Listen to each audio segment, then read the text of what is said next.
Well, here we are again. If this feels like deja vu to you, it's because it is. I am a film warlock and I have freaking cinematic powers, man. But also, in the under 2 months since I last made a top 5 movies of 2019 video, my list has changed drastically. There have been some sensational films that have released in the last couple of months, so I just want to give an update. I won't be spoiling any of these films either, so don't you worry about a thing. Without further delay, let's jump in. As a reminder, here are the previous entries of my list. Number 5. If this were a top 5 weirdest films of 2019 list, The Lighthouse would no doubt take the cake. Everything about this movie is strange, from the performances to the plot, hell, even to the aspect ratio, which is 1.1 to 19, to give it that real old-timey look. And when I say strange, I mean in a compelling way. Starring Willem Dafoe and Robert Pattinson, the two suffer a tumultuous relationship while being stuck manning a lighthouse on an island in the middle of the ocean.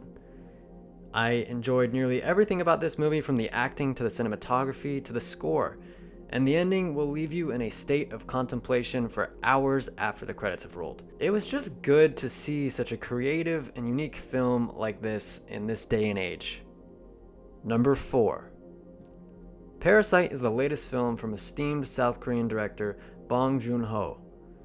I've absolutely adored some of his previous films such as Okja and Memories of Murder. The film follows a crafty lower-class family that schemes their way into serving an upper-class family in order to make a living.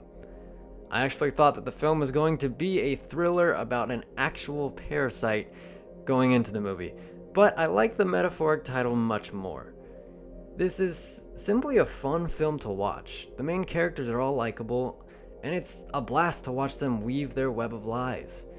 And in what is going to become a theme for this video, the ending truly does make you think. It definitely left an impression on me. Number 3.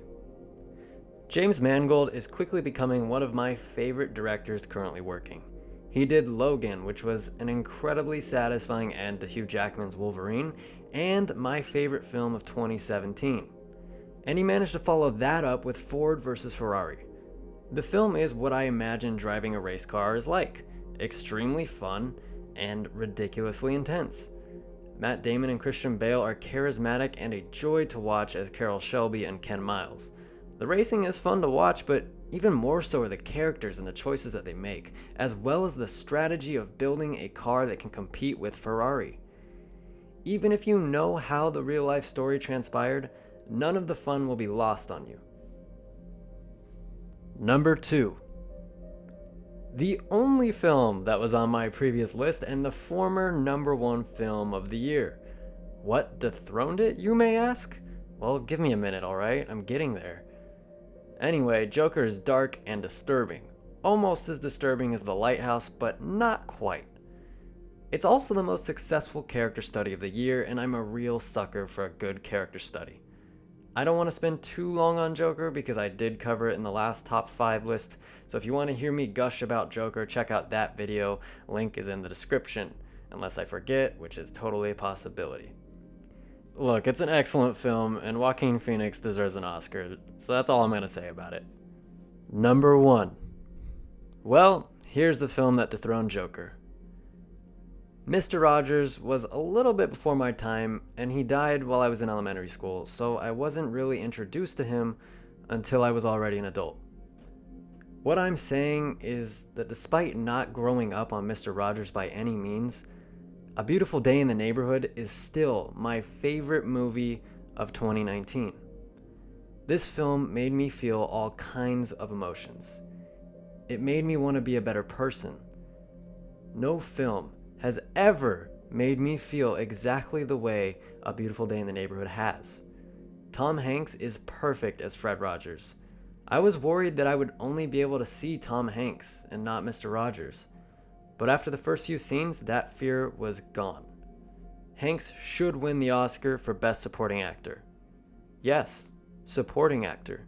Because despite the title of the film and the marketing, this film isn't really about Mr. Rogers. It's truly about each and every one of us and what Mr. Rogers' messages can teach us about kindness, forgiveness, and expression of our feelings. It's really hard to believe that someone so genuinely good once walked the neighborhood. Thank you, Mr. Rogers. Well, folks, that's all I've got for you today. I hope you enjoyed my top 5 films of 2019. I'll probably make another edition of this at the end of the year, unless nothing changes, in which case this will be the top 5 of the year.